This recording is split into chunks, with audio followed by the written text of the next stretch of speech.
the Democratic Party purports to be the resistance against Donald Trump. Now, the problem with that is that their so-called resistance has been tepid at best, and as of late, it just seems like they've thrown this whole notion of resistance out the window ever since Donald Trump decided to illegally and unconstitutionally bomb Syria. So even though they've stated that they wish that Donald Trump would have sought congressional approval before dropping these bombs, I mean, they've all come out basically to support and endorse Donald Trump's action in Syria.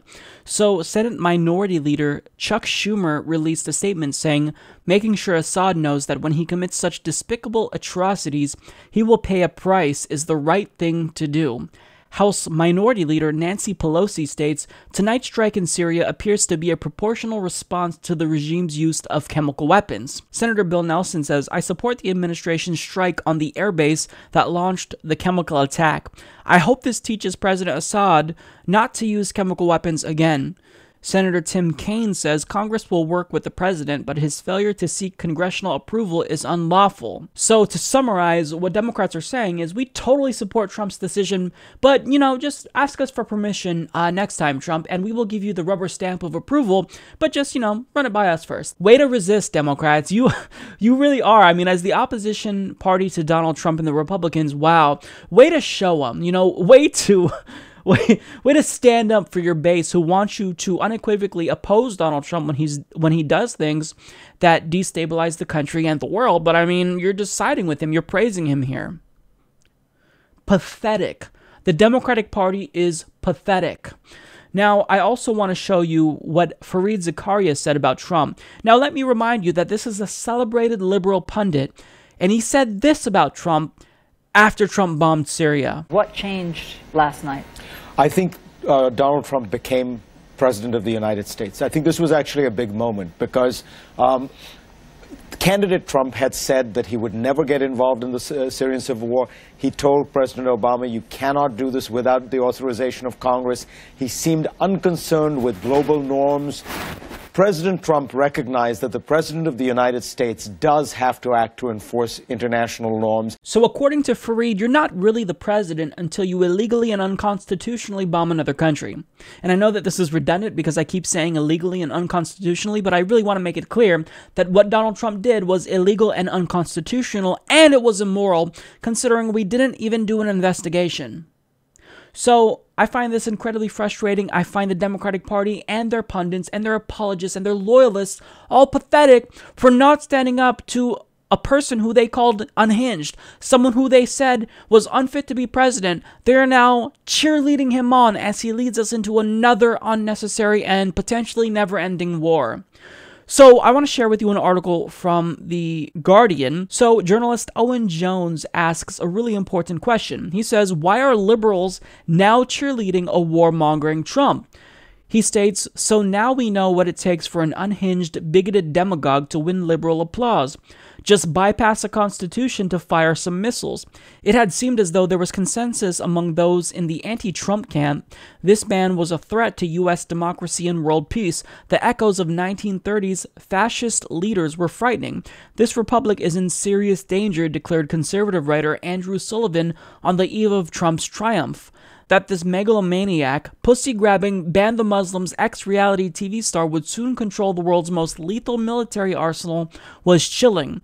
It has taken less than 3 months for these illusions to be shattered. A man widely castigated as a proto-fascist only needed to drop bombs without observing due process. Let's examine what is being said about Trump now. A press he denounced as liars and enemies of the people are eating out of his hands, tiny or otherwise. Trump reacted viscerally to the images of the death of innocent children in Syria, declared Mark Sandler in the New York Times. The original headline on that article, since amended, on Syria attack, Trump's heart came first. Wow. So the man who once bragged to a baying audience that he would tell 5-year-old Syrian refugees to their faces that the U.S. would not offer them safety is now driven by his heart. Touching indeed, The moral dimensions of leadership had penetrated Trump's Oval Office, declared the Washington Post's David Ignatius. In Britain, liberal and conservative columnists alike, plus Tory, Liberal Democrat, and Labour politicians applauded the raid. Trump is now showing leadership, apparently. Leadership is shown by a man widely feared to be A, unhinged, B, demagogic, and C, authoritarian, dropping bombs in defiance of his country's democratic process.